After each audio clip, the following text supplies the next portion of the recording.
Hi everyone, welcome back to my channel Pathfinder with Yadnika.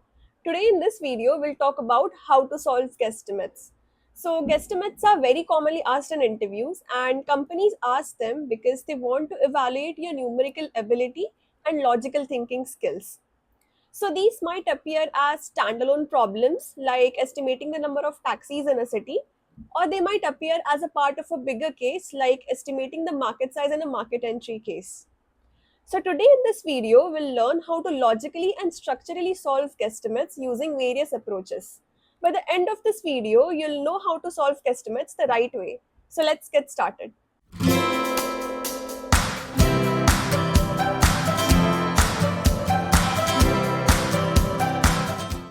So let's start with the basics. What is a guesstimate? A guesstimate is an estimate made with limited information based on logical reasoning, basic assumptions, and approximations. So now let's see how do we actually go about solving a guesstimate. Step 1 is to clarify. Clarify the problem statement and ask questions to the interviewer to make sure that you both are aligned. Step 2 is to devise an approach.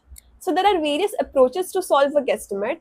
The two most widely used ones are the top down and the bottoms up approach. We'll talk about these shortly. Then think of 2 to 3 segments or branches and walk your interviewer roughly through the approach.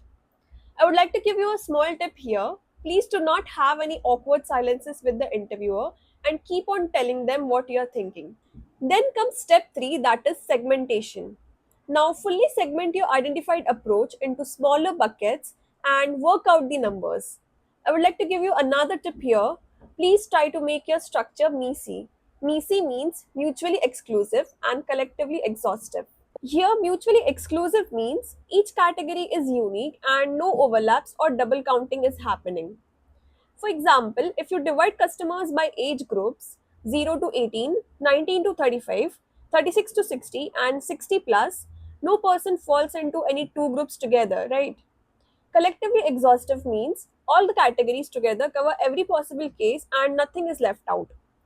Those same four age groups cover everyone. So MECE means your breakdown or framework has no overlaps and no gaps. Step 4 is to retrospect. Go through your calculations once again and check if everything aligns correctly.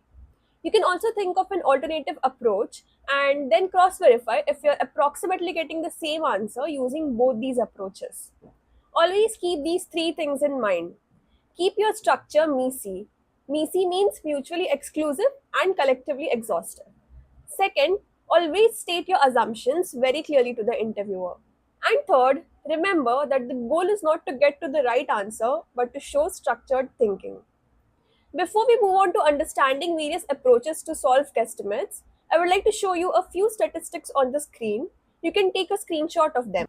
Try to keep in mind a few numbers like the population of India, the urban and the rural divide to be 40% and 60% respectively in India. Also, try to remember the population of the city and state that you live in and a few other metropolitan cities. This will help you take good assumptions that are very close to the actual numbers while solving the problem. Now I'll explain you the three approaches: the top down approach, bottoms up approach, and the bottleneck approach.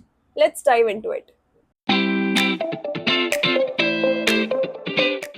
The top down approach is one of the methods to solve guesstimates and it is widely used. So, in this approach, we start with a bigger, broader number and then break it down into smaller parts until we reach our final estimate. Think of it like using Google Maps. When you open Google Maps, you first see the entire country, that is your broadest view. Then you zoom into a particular state, then the city, then the neighborhood, and then finally the exact street or building that you're looking for. Each zoom level gives you more detail, but you always start with a bigger, broader picture and then narrow your focus step by step. This is what actually happens in a top down guesstimate. You start with a bigger number, like the population of a country, and then zoom it down to how many people use a particular product or a service, and then again zoom it down to how frequently do they use it. Now we will have a look at an example where we will guesstimate the monthly residential electricity consumption in India. Before we solve the example, I would like to give you a template of how your sheet of paper should look like while solving the guesstimate in an interview. Now, divide the sheet of paper into three parts. the top, the part on the left, and the middle portion. The top is where you'll write your problem statement, and on the left hand side, you'll write the case facts that the interviewer is telling you and the assumptions that you will be making while solving this guesstimate. The middle portion is where you will write your structure and do all the calculations. So, here the problem statement is estimate the monthly residential electricity consumption in India. Now, a question arises. Do we want to calculate the electricity consumption in terms of rupees or in terms of units of consumption? Let's say the interviewer wants the answer in terms of units of consumption. We will write that on the left hand side of the paper under the case fact section. Let's also assume that we are calculating the electricity consumption for the month of July or August, which is neither peak summers nor peak winters. We'll write that on the left hand side of the paper as well. So let's move on to structuring our guesstimate. We'll start with the population of India, then we will break it down into urban population and rural population. In the urban population, let's say there are three types of households: high income household, middle income, and low income households. Similarly, the rural population, we will divide it into high income, middle income, and low income households. Then we will think of estimating the average number of units consumed per month in high income households in the urban population. Similarly, we'll estimate the number of units consumed per month in the middle income and the low income households of urban population. We will follow the same procedure for the rural population as well. Then, we will sum up the estimated number of units consumed per month for both urban and rural population to get the final estimate of our monthly residential electricity consumption in India. Now, let's get into numbers. The population of India is around 1400 million, and the urban and the rural population divide is about 40% and 60% respectively. So that way, the urban population comes to be around 560 million and the rural population comes to be around 840 million. Let's assume that the average family size for both rural and urban is 4. We will mention the assumption on the left hand side of the sheet and then proceed with our calculations. To calculate the number of households, we divide the total urban population by 4. So 560 divided by 4 is 140. That means there are 140 million households in the urban population. Similarly, for the rural population, if we divide 840 by 4, we get 210, which means there are 210 million households in the rural population. So let's assume that there are about 10% high income households in urban population, 50% middle income, and 40% low income households in the urban population. Similarly, for the rural population, the divide of high income, middle income, and low income households is about 10%, 40%, and 50% respectively. So 10% of 140 million is 14 million, 50% of 140 is 70, and 40% of 140 is 56. Similarly, we calculate the figures for rural population as well. Now, to estimate the average number of units consumed per month in each household, let's think of how many units of electricity are consumed at our home. This way, we will be able to find some approximate figures. So let's say 750 units are consumed per month for high income households in the urban population, 300 for middle income in the urban population, and 150 for low income. Similarly, for the rural population, 500 units are consumed in high income households, 250 in middle income, and 100 for low income. Multiply the number of households with the number of units consumed per month in each household to get the total units consumed in that particular segment. For example, here we multiply 14 million high income households with 750 units. This way we get 10.5 billion units. These number of units are consumed in the high income segment of the urban population. Similarly, we do the calculations for all the other segments. At the end, add all the number of units that you have calculated for all the segments to get the total monthly residential electricity consumption in India. This way, we get a ballpark figure of about 82 billion units. This is the final estimate that we wanted to calculate. Let's see how do we solve a guesstimate using the bottoms-up approach. Now let's have a look at the bottoms-up approach. In the top-down approach, we saw that we start with a bigger, broader number and then break it down into smaller parts. Here in the bottoms-up approach, we do the exactly opposite of this. We start with the smallest possible measurable unit and then build our way up to the total number we want to estimate. Think of it like building something out of Lego blocks. You figure out how many bricks go into one wall, then multiply that to get all the walls, and finally you have your complete castle. And that is the logic behind a bottoms up guesstimate. You start with the smallest unit and then build your way up logically. So let's have a look at an example where we will estimate the total number of orders received in a McDonald's branch in Delhi.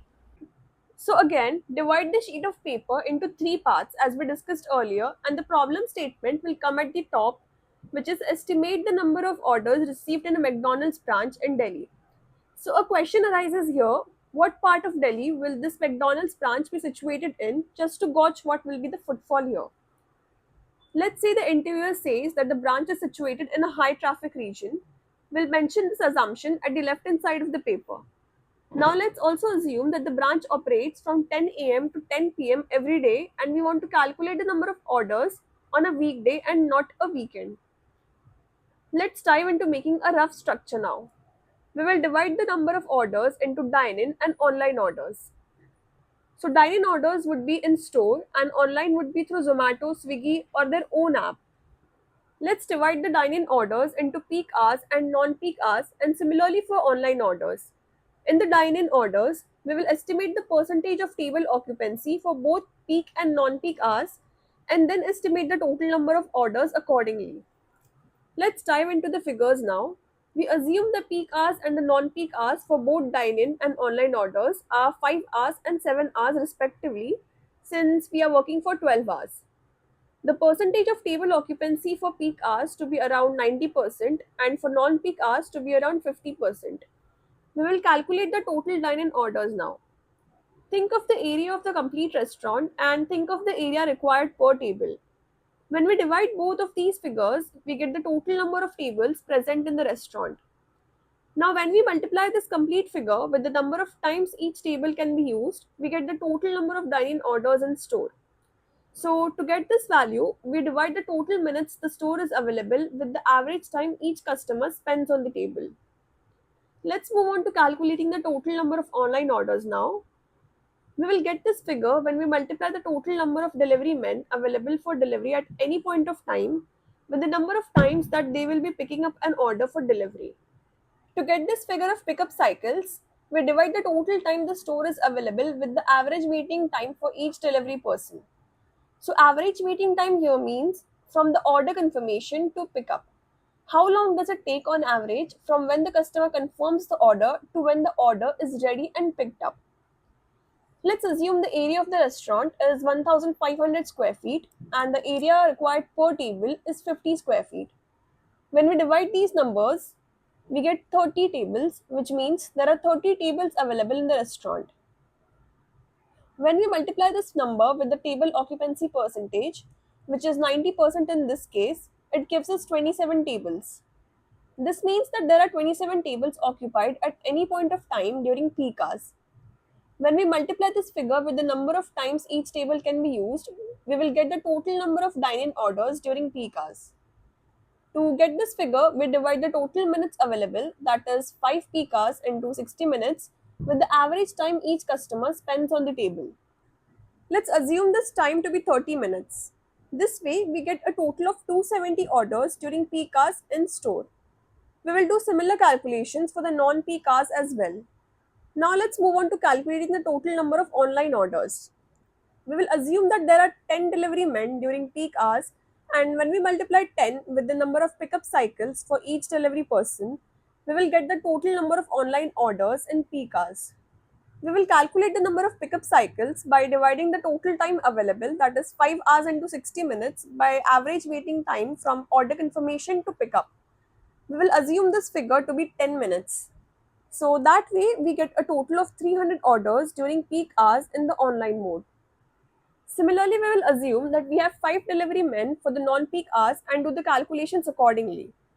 Summing up all of these numbers, we get a total of 955 orders from both dine-in and online mode.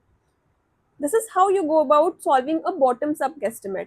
You start with the smallest unit, and in this case, the smallest unit was the order received from a particular table, and then build your way up to calculate the total number of orders received by the whole restaurant. So now let's see what is the bottleneck approach. In any real world scenario, there will always be a thing that will limit the output that we will be getting. And this limiting factor is called as the bottleneck. So when we solve a guesstimate, instead of just multiplying random assumptions, we ask a question. What is the factor that limits the number that I want to estimate from growing? So let's have a look at an example. Let's estimate the number of flights taking off from the Delhi airport every day. So here we approach the problem from the supply side because the demand on some days might be very high and on the other days it might be very low depending on various conditions. But one thing, that is the runway capacity, will always remain constant. So the limiting factor, that is the bottleneck for how many flights can take off, is the runway capacity.